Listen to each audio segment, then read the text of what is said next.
안녕하세요. 안녕하세요. 안녕하세요. 예, 반갑습니다.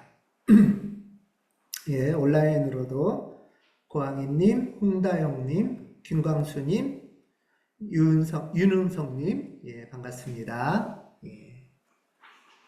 아, 오늘은 우리 교회력으로는 10월 마지막 주일을 교회개혁주일로 예배를 드려요.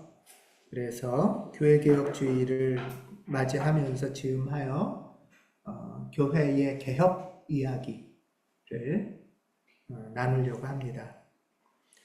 여러분들 어떠세요? 교회 관련 뉴스를 들으면 교회가 좀 개혁돼야 되겠다, 바뀌어야겠다, 뭐 이런 마음이 좀 드시나요?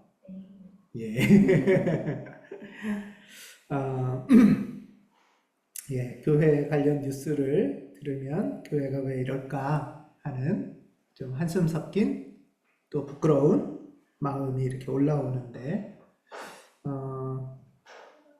또 특별히 그런 마음을 품은 분들이 가온교회에 이렇게 가온교회로 모인 것 같아요. 근데 이런 어떤 교회가 왜 이 모양일까 하는 것은 지금 오늘 우리만이 아니라 500년 전에도 이런 고민을 했었던 것 같아요. 500년 전에.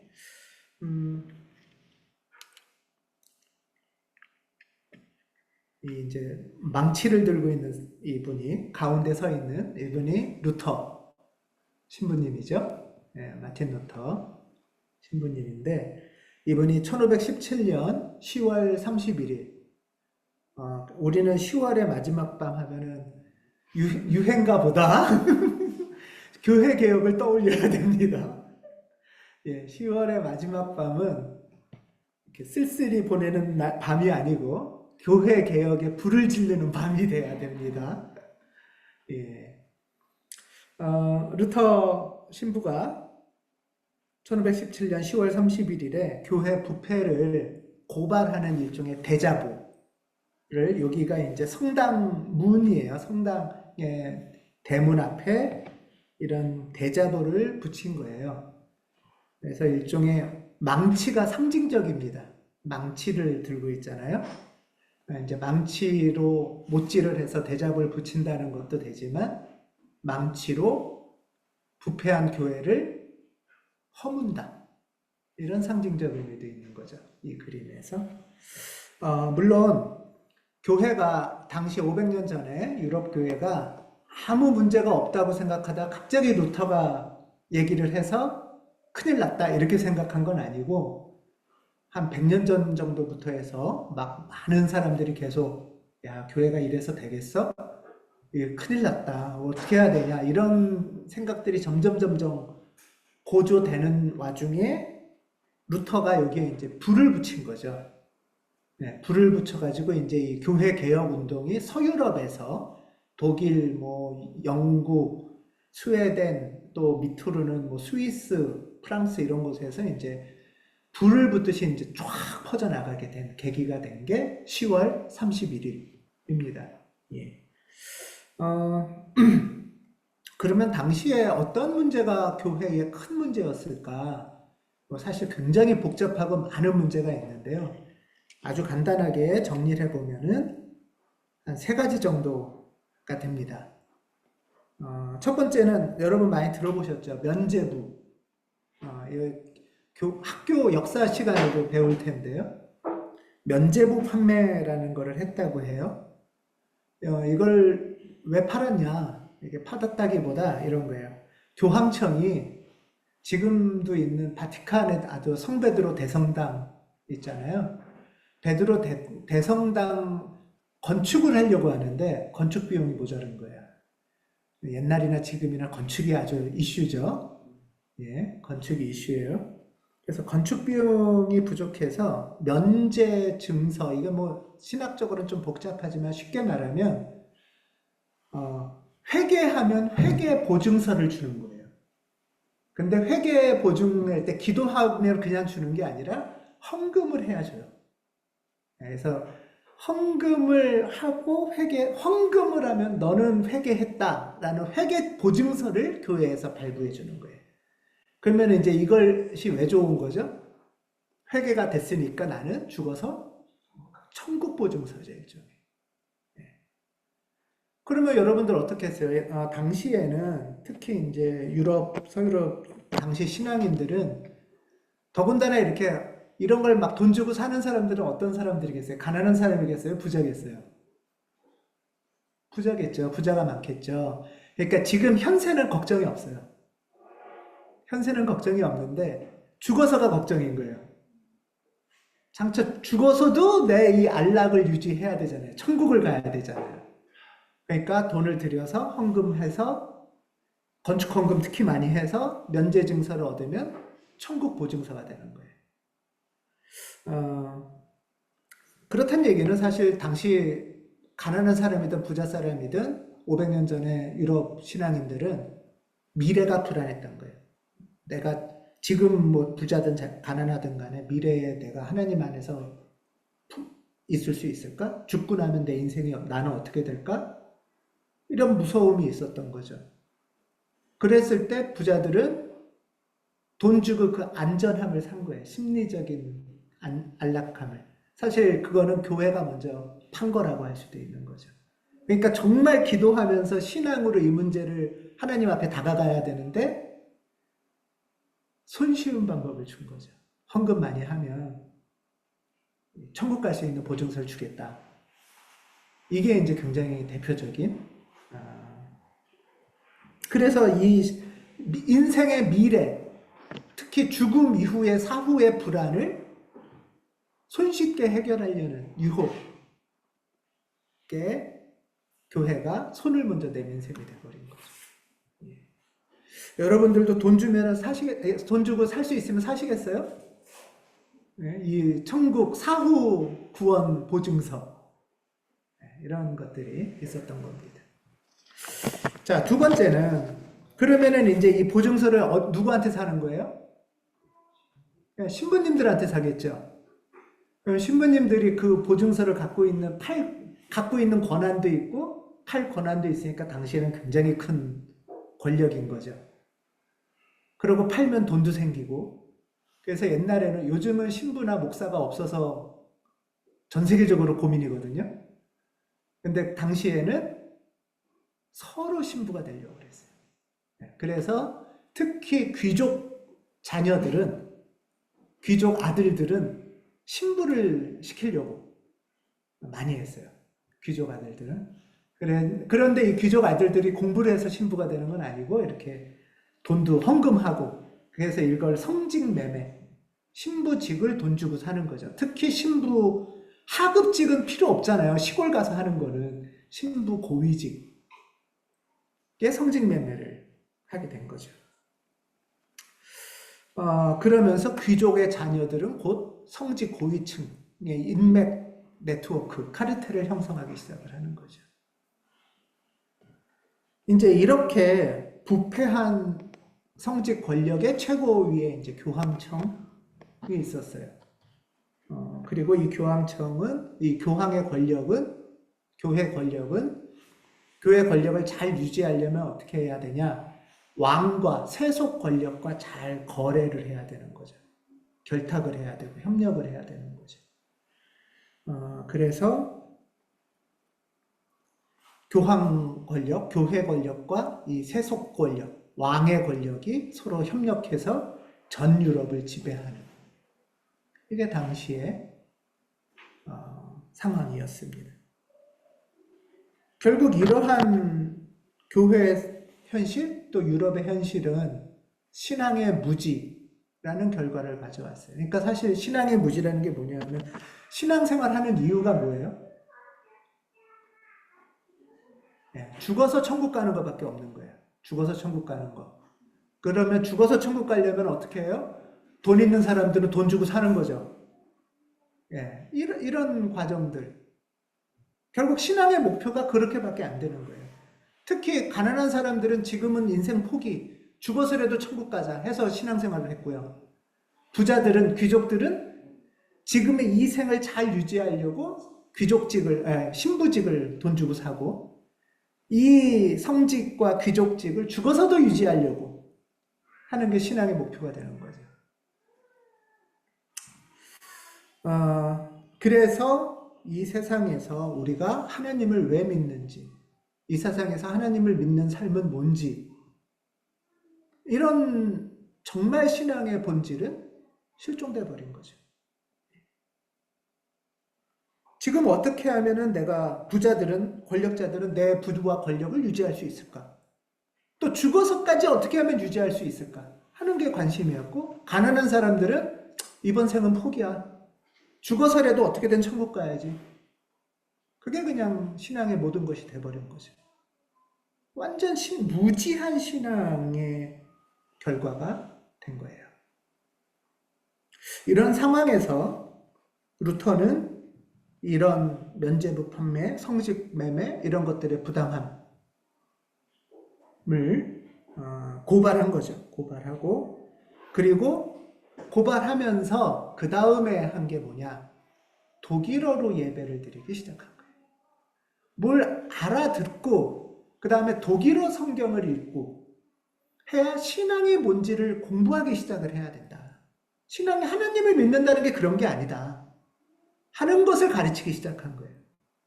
그래서 교회개혁운동이라는 거는, 루터의 교회개혁운동이라는 거는 신앙을 제대로 배워보자. 신앙을 제대로 교회에서 가르치자. 그리고 기도를 직접, 신부님 통해서 하지 말고 기도를 직접 내가 하나님 앞에 나가서 해보자. 이게 교회개혁운동이에요.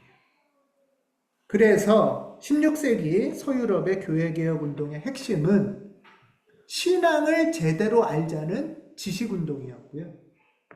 기도를 내가 직접 하자는 기도운동이었어요. 이런 교회개혁의 정신, 16세기 교회개혁의 정신이, 그리고 이런 운동을 앞장선 교회 그룹이 새로운 교회 그룹이 돼요. 그래서 이전 전통을 유지하는 교회를 가톨릭 교회라 불렀고, 새로운 운동을 일으키는 교회를 프로테스탄트, 우리말로는 개신교회가 되는 거예요. 개신교. 그러니까 개신교는 바로 이런 신앙을 바로 배우자는 지식운동, 공부운동, 그리고 내가 직접 하나님한테 기도하자는 기도운동을 앞장서는 사람들이라는 거죠.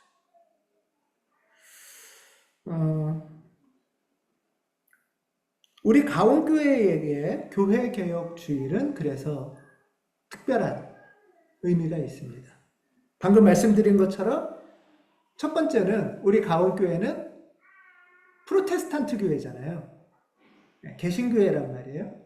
프로테스탄트 교회라는 거는 이런 성직을 매매한다든가 신앙의 왜곡이라든가 이게 잘못됐다 하고 나선 뿌리가 있는 교회인 거죠.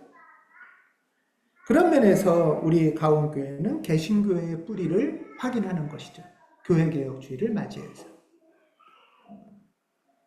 그리고 두 번째는 가온교회의 교회개혁 운동이 중요한 거는 한국에도 이런 교회개혁 운동이 필요했던 거예요. 한국에도 이런 교회개혁 운동이 필요해서 교회개혁의 정신으로 출발한 그런 교회라고 할 수 있습니다. 그 얘기는 뭐냐 하면 한국교회에도 이런 좀 개혁의 과제가 있나요? 여러분들이 생각하실 때? 사실 이 500년 전에 서유럽 교회의 부패, 그리고 그거의 결과로서 신앙의 무지라는 이야기가 500년이 지난 지금 한국교회는 어떤가? 라고 생각해 볼 수 있는 거죠. 면죄부 판매는 이런 것 같아요. 헌금하면 복 받는다. 똑같은 거 아닌가요? 건축할 때 돈 많이 내면 특별히 더 복 받는다. 이런 설교를 굉장히 많이 하더라고요. 실제로 생각보다. 면죄부 판매하고 똑같잖아요. 그리고 특히 그랬을 때 헌금 많이 하는 분들은 부자니까 이 생의 부와 권력을 또 잘 하나님의 보호하심으로 유지하고 죽고 나서까지도 그것을 유지하는 것이 신앙의 목표처럼 돼버리는 거죠.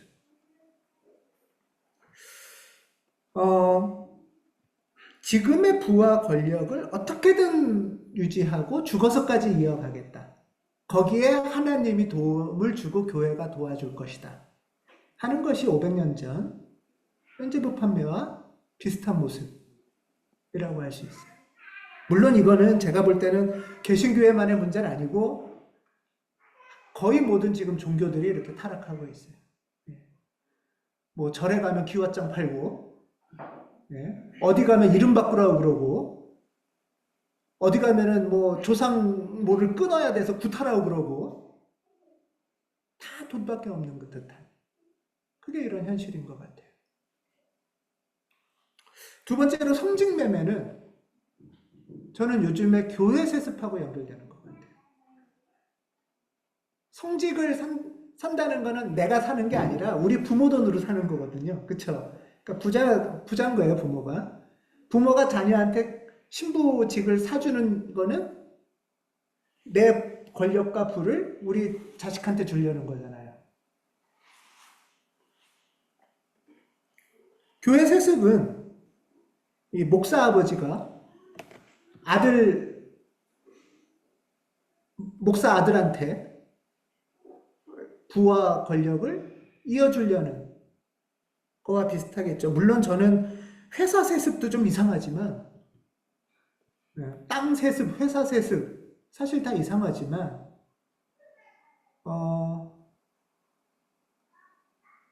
교회 세습이 제일 이상해요.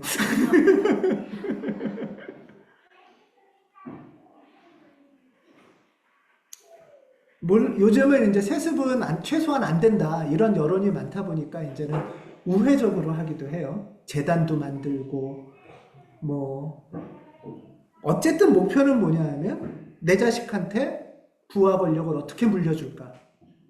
이거에 신앙인이나 비신앙인이나 아무 차이가 없다는 거잖아요.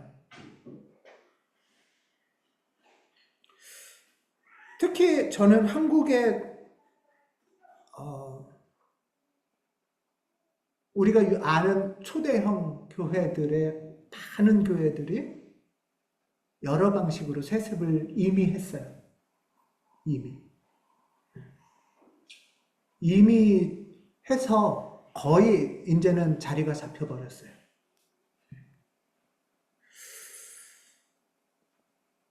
그리고 이러한 세습하는 대형 교회들은 거의 대부분 세속 권력과 협력하고 있어요. 세속 권력, 우리나라로 치면 대통령 권력이겠죠? 대통령 권력을 어떻게든 연결해서 서로가 서로의 권력을 지켜주려는 것이 우리나라에서 매우 오래 됐습니다. 오래전부터 한국교회는 방공에 앞장섰고, 또 친미, 대통령을 위한 조창기 조회, 뭐 최근에도 미국의 로비, 요즘은 미국의 로비를 한국 정치인보다 교회가 더 많이 해요. 트럼프 아들도 데리고 오고, 부통령도 데리고 오고, 사실 한국 정계보다 한국의 교회가 미국 정계와 더 깊은 로비로 연결되어 있어요.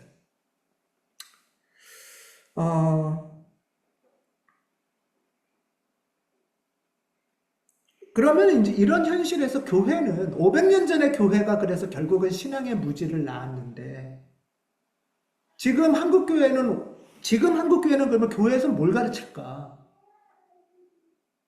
이런 질문이 생길 거 아니에요. 그렇지 않겠습니까?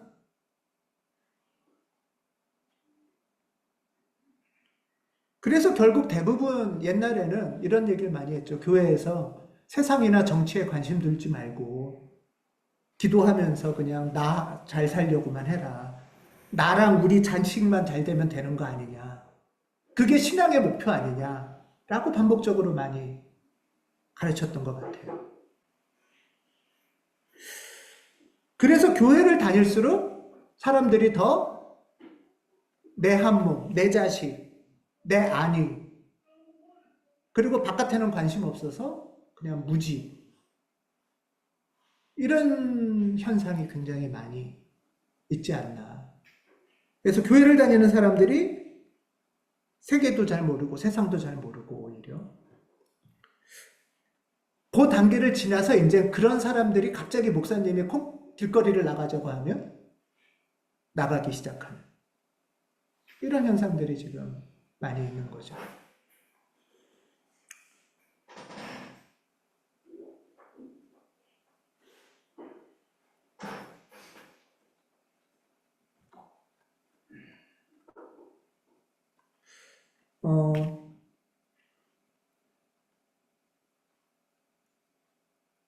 그래서 교회 안에서 무엇이 옳은 걸까라는 질문은 사라졌어요. 왜 내 자식, 내 몸, 내 아니, 그리고 난 죽어서 천국은 어떻게 가나 에만 관심을 쏟다 보니까 하나님의 정말 뜻은 뭐지? 그리스도인으로서 무엇이 옳은 길이지? 또 나나 내 옆에 아픈 사람이 있으면 이 고통은 어디서 오는 거지? 이 아픔이나 가난은 어떻게 해야 되는 거지? 이런 질문들은 설교의 주제에서도 없어지고 사라져가고 있는 것 같아요.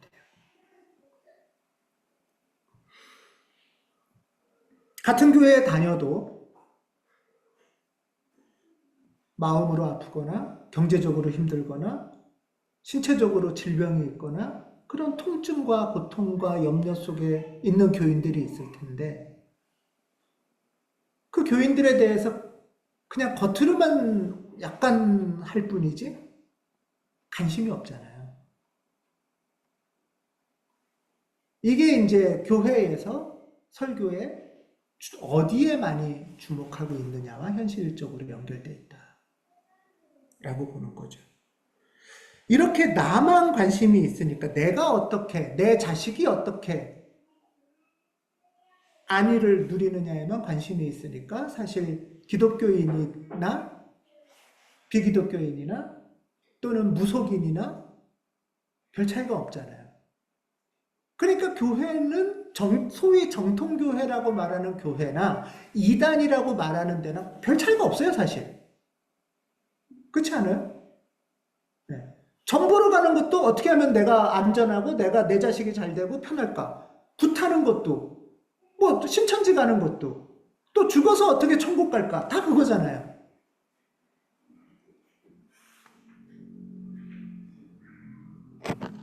여태까지는 몇 년 전까지만 해도 소위 정통교회가 이단은 안 된다 하고 교회 앞에 막 신천지 출입금지 이런 거라도 써붙였는데 요새 이제 그것도 안 붙여요. 그렇죠? 신천지가 지지하는 대통령이나 우리 정통교회가 지지하는 대통령이나 통일교가 지지하는 대통령이나 별 차이가 없잖아요.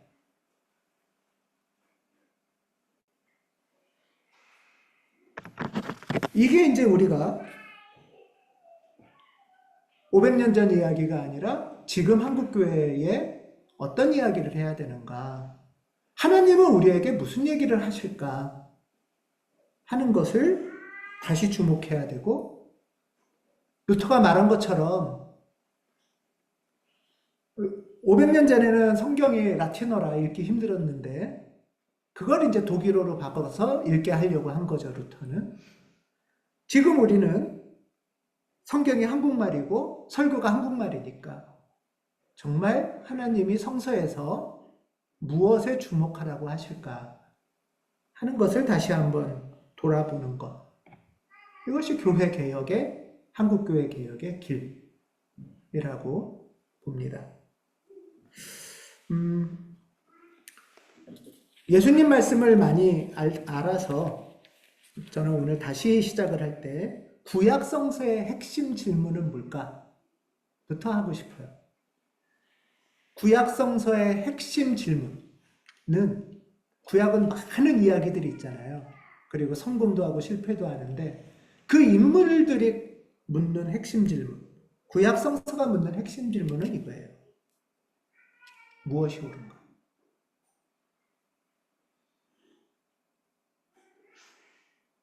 즉 구약 성서의 핵심 주제는 무엇이 옳은가? 이 말은 뭐예요? 정의란 무엇인가 이거예요. 정의. 구약 성서는 복 받는 책이 아니고요. 그러니까 세속에 복 받는 책이 아니고요. 여러 부침들 속에서 무엇이 옳은 길인가를 찾아가는 이야기들이에요. 뭐 구약성서에는 여러 인물들이 많이 있는데 여러분들은 구약성서에서 이렇게 떠오르는 아주 나한테 되게 중요한 인물 하면 어떤 분이 있어요? 떠오르는 인물이나 중요한 인물 중에 모세, 또 이사야 뭐 이런 얘기도 있고 다른 분은요? 다윗 솔로몬이 빨리 안 나오네. 예. 근데 그쵸. 다윗과 솔로몬. 예, 그쵸. 또 저는 어렸을 때 설교 많이 들었던 건 국무총리 된 요셉. 예. 그러니까 이렇게 성공해서 높아지자. 예, 물론 그런 면도 있어요. 그리고 그분들이 다 나쁜 건 아니에요. 다윗도 죄도 짓고 또 회개도 하고 부침이 막 있어요. 부침이 있는 거는 다윗 속에서 뭘 보냐면 우리가 그가 고민하는 거예요. 자기가 죄를 짓고도 내가 잘한 걸까? 내가 어떻게 하면 살까? 이런 걸 계속 물었거든요. 하나님의 인도를 받는 성서의 인물들은 죄를 짓고 실패하고 아프고 하더라도 끊임없이 무엇이 옳은 길일까를 계속 물었고요. 그것을 묻지 않았던 사람들은 이스라엘의 왕들이었고 결국 이스라엘은 그래서 망하게 돼요. 그 이스라엘 왕들에게 계속 반복해서 얘기하는 사람들, 즉 예언자들은 어느 게 옳은 것인가를 계속 가르쳐주는 사람이에요.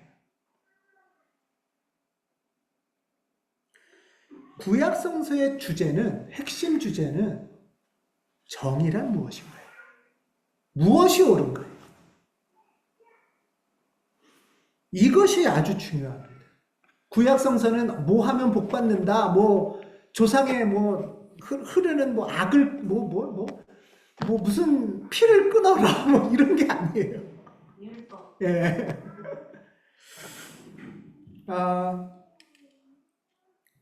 구약에는 정의, 공의 이렇게 두 가지로 주로 번역이 되어 있어요. 정의, 공의. 히브리어로는 미시팟하고 체다카 이 두 가지예요. 히브리어로는. 자, 오늘 성시교독도 있었지만 신명기 말씀, 오늘 본문 말씀에 보면 당신들은 재판관과 지도자를 두어서 백성에게 어떤 재판? 공정한 재판을 하라고 해요.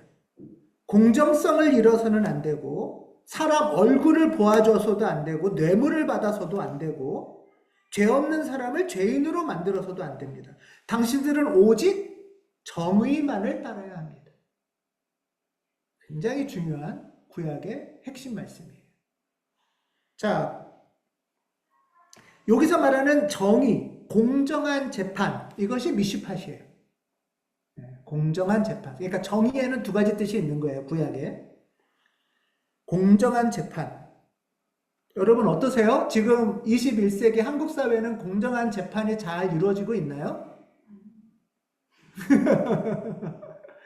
그러면 공정한 재판이 잘 이루어지라고 한국 교회가 막 일어서서 야단치고 있나요?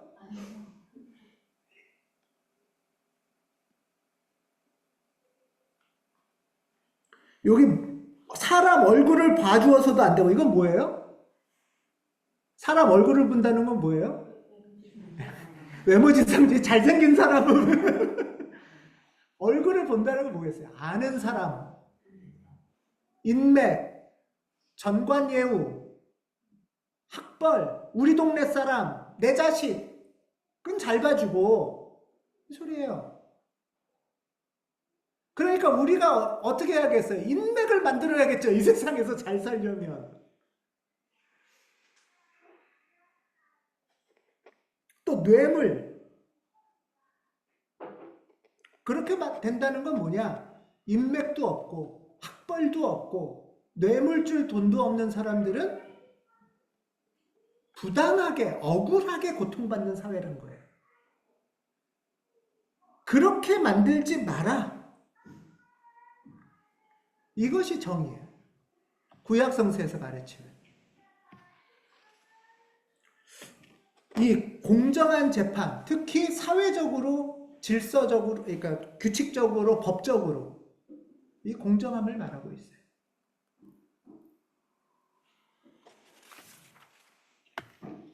두 번째는 그는 가난한 사람들에게 넉넉하게 나누어 주니 그의 의로움은 영원히 기억되고 그는 영광을 받으며 높아질 것이다. 그는, 여기서 그는 하나님, 주님.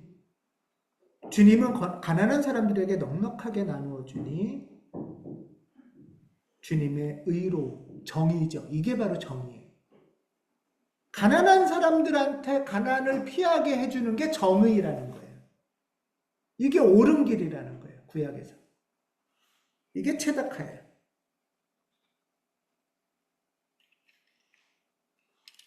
그래서 정의, 우리가 정의의 하나님, 구약의 중요한 하나님은 정의의 하나님인데 이 정의는 뭐냐? 사회적인 정의, 법적 정의, 공평함, 공정함이고 두 번째는 따뜻한 관심과 돌봄의 정의예요. 이걸 정의라고 불러요. 구약성서에서는. 한국교회는 지금 무엇이 옳은가? 우리는 이 정의의 하나님을 따르고 있는가? 라는 질문을 하느냐? 이 질문이 사라진 거죠. 이 질문이 사라진 교회는 정통이나 이단이나 크게 구분할 필요도 없을 만큼 똑같은 모습이 되어버렸습니다. 우리 가온교회는 세 가지 교회개혁의 뿌리와 연결되어 있는데요. 하나는 16세기 루터로부터 시작된 16세기 개신교 프로테스탄트의 뿌리의 교회개혁운동이고 두 번째는 우리 교회가 속한 한국기독교장로회. 한국기독교장로회는 1953년도에 출발했는데요. 그 전에 어떤 근본주의나 문자주의를 벗어나는 성서 신앙운동이었고요.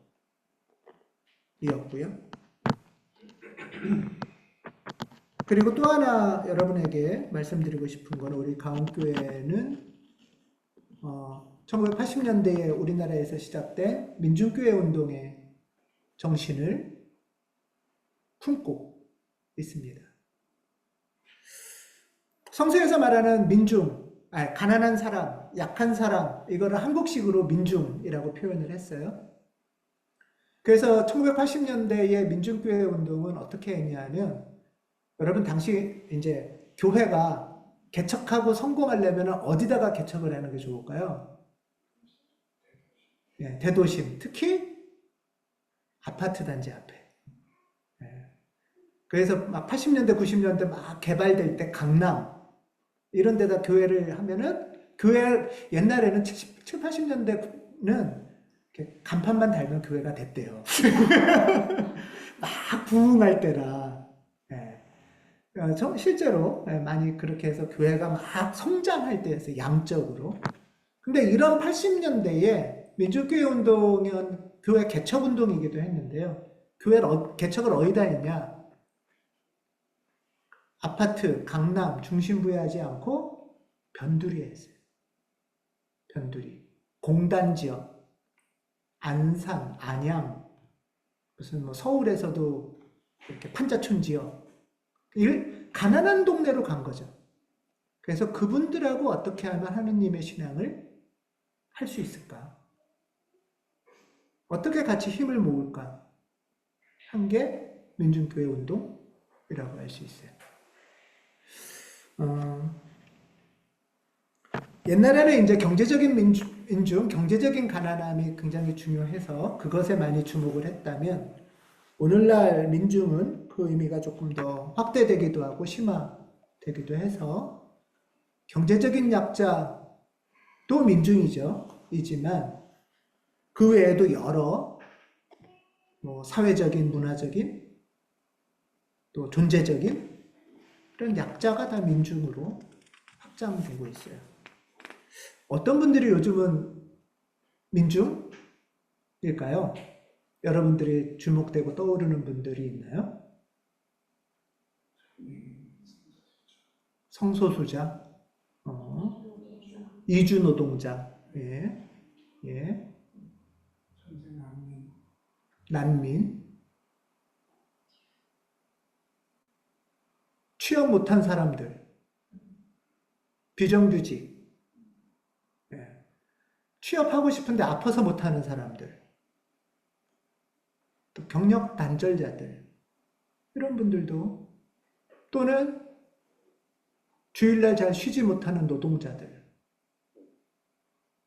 많이 있죠.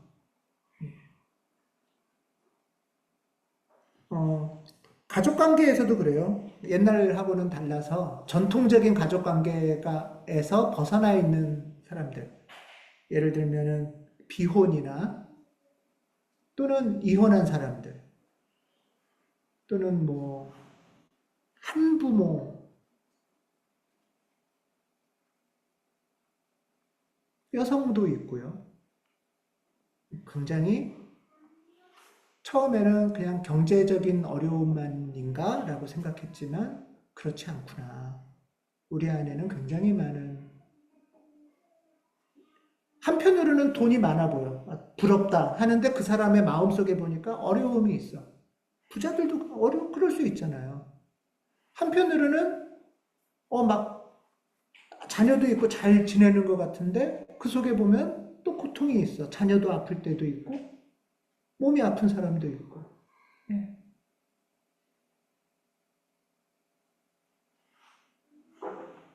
이렇게 민중교회 운동은 우리에게 하나님의 마음을 발견할 수 있는 눈을 열어줬어요.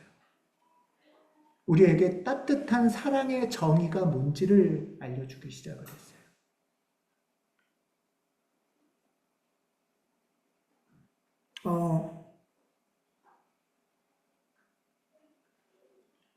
우리 교회는 이런 정의가 무엇인가 하는 이 세 가지 마음을 품고 뿌리로 두고 출발한 교회죠. 예. 사실 우리 교회에 있는 저를 포함한 우리들도 아픔과 연약함이 있는 민중교회라고 저는 봐요. 저는 봐요가 아니라 우리 교회 민중교회 맞아요.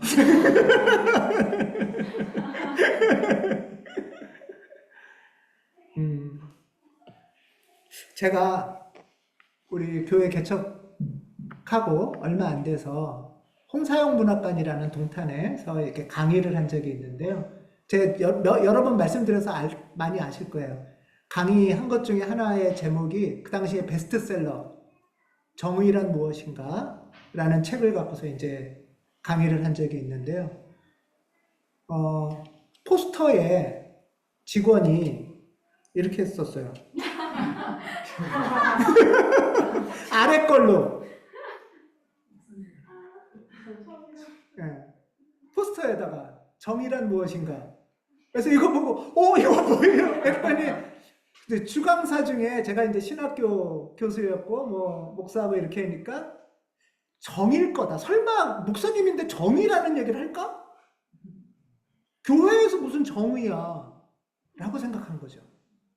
그래서 정의가 무엇인가요? 근데 이거는 그 문학관 직원의 생각만은 아닐 거라고요. 교회에서 무슨 정의? 기독교인이 무슨 정의? 그냥 끼리끼리 모여서 자기네끼리 잘 살고 어떻게 하면 그냥 편안하고 그러다가 죽어서도 자기네끼리 천국 가고 이러려고 하는 거 아니야? 라고 다들 생각할 텐데 아니잖아요. 그렇게 생각하면 안 되는 거잖아요.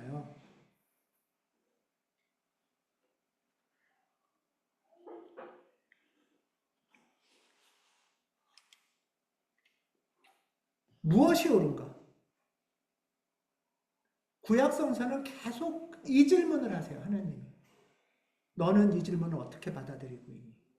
이 옳은가, 정의라는 거는 공정한 사회적 정의, 법적으로나 관계로나 공정한 사회적 정의도 있고, 또 하나는 따뜻한 돌봄의 정의가 있어요. 아픈 사람을 보면 내 마음이 어떤지, 아픈 사람이나 힘든 사람은 없는지 살피고 돌보고 관심 갖고 그 사랑이 나눠지는 것이 하나님이라는 거예요. 하나님을 따르는 사람들은 이런 정의를 품고 사는 사람들이라는 거예요. 저는 그래서 오늘 설교를 준비하고 나누면서 이런 질문을 저와 여러분에게 이렇게 같이 해보고 싶었던 게 있어요. 뭐냐 하면, 우리는 가온교회를 통해서 정의 감각이 열려가고 있나? 가온교회를 다니면 다닐수록 이 정의 감각이 열려가고 있나?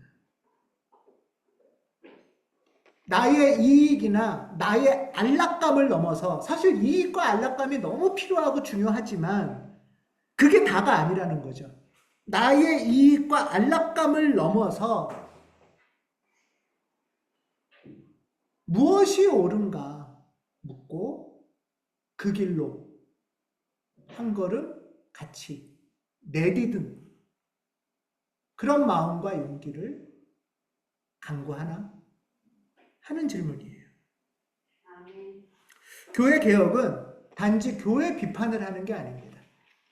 오늘 마태복음 말씀처럼 박하와 해안가 근처에 11조를 드리면서 정의와 자비와 신의를 왜 버리냐? 교회 비판은 교회를 부수자, 교회 없애자, 교회 떠나자, 11조 하지 말자가 아니고, 오늘 마태복음 말씀에 의하면 그것도 소홀히 하지 말아야 돼요. 그 규칙과 질서도 소홀히 하지 않지만, 교회의 질서와 전통을, 하지만 더 중심 되는 것을 행하자는 거죠. 교회의 전통을 품되 더 깊은 본래의 마음, 따뜻한 사랑의 정의로 가자는 것이 교회 개혁의 길입니다. 우리는 가온교회를 통해서 정의와 정의의 하나님께 부름 받았습니다. 정의의 하나님께서 우리를 서로 돌보는 길로 초대하십니다. 아픈 이들과 함께 아파하고 옆에 교우들과 이웃에게 관심 갖고 부당한 질서에 낙담하지 않는 것, 이것이 우리를 향한 하나님의 부르심입니다. 혼자 지치지 말고 포기하지 말고 의와 빛의 자녀로 나아갑시다. 아멘. 정의 하나님께서 우리의 간절함과 우리의 아픔을 들으시고 건져주실 것입니다. 아멘. 기도하겠습니다.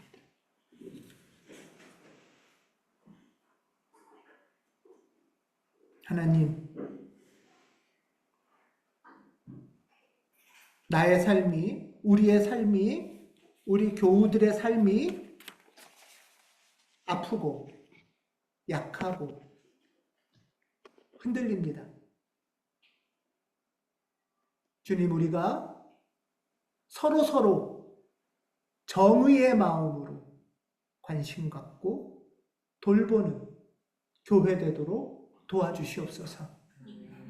주님, 하지만 우리가 나의 안위와 안락과 평안만 주목하지 않게, 그것을 어떻게 하면 정의의 마음으로 확장시키고 연결할 수 있을까? 주님께 묻고 주님의 길을 따르는 우리 되도록 도와주시옵소서.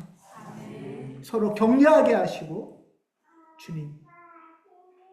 주님이 주시는 힘으로 새 삶을 살아가게, 새 교회를 열어가게 하옵소서. 주 예수 그리스도 이름으로 기도합니다. 아멘.